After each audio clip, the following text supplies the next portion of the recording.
baked a whole bunch of muffins or a big old stew or a pot of coffee, if I ever asked you, you know, well, how many eggs should I use in those muffins, or how much broth should I use in that stew, or how many beans do I need to grind for that coffee, what would you answer? Well, you'd probably say, Andrea, silly, it depends on how much you're making. You can't just add random amounts of eggs to a muffin mix. It depends on how much flour and oil and spice you use. This is Andrea at Next Level Fitness Training in beautiful downtown Roseburg, Douglas County, Oregon, getting real with you about the weights that you should be using in your weight training program. I get a lot of people asking me, Andrea, you know, I'm going to do an in-home program. What pound weights should I buy? Should I get 5-pound dumbbells or 10-pound dumbbells, 15-pound dumbbells, 20-pound dumbbells? And I say, well, what are you going to do with those? Or I'll ask people, well, how are you doing with your resistance training program? And they'll say, beaming, you know, it's awesome because I went from 15-pound weights to 20-pound weights. And I'll say, doing what?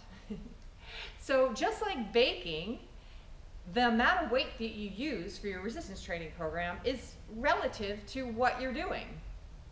The muscles and joints and tendons are very different around the shoulder joint, for example, than the hip joint or the knee joint, and are very different if you're pulling against gravity versus pulling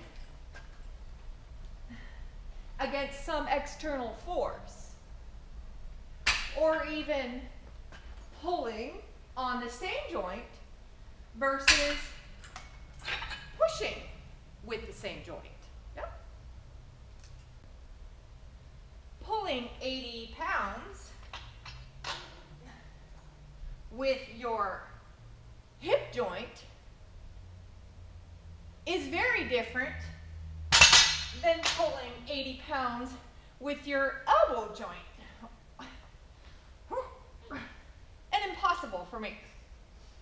Pushing 20-pound weights to the ceiling while you're standing on your 2 feet is very different than pushing 20-pound weights to the ceiling while you're laying on a bench.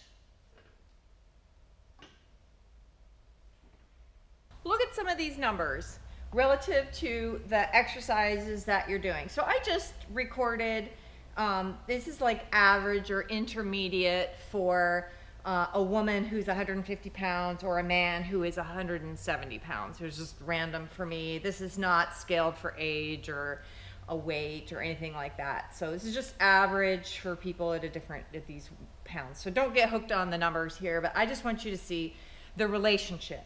So the average for a deadlift for a woman 150 pounds, I'm sorry, a bench press for a woman for 150 pounds is 111 pounds.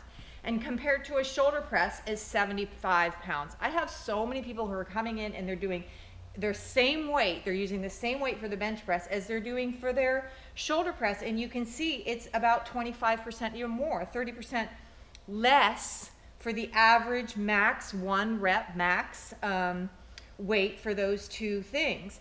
And then look at the difference between here's the big one, the biceps curl, 55 pounds is the average, and the deadlift 190 pounds. And I see people using the same weight that they use for dumbbells, using the same weight for deadlifts. And girl, you need to get busy. You're way underestimating yourself if that's what you're doing. If you want to improve yourself, and you do, you want to make sure that you're lifting the appropriate amount of weights for the body part that you're doing and increase those weights also appropriately. So this is Andrea at Next Level Fitness Training. Find me on the web at IamNextLevelFit.com. All my social media is there. Connect with me. I would love it. Thanks for joining me.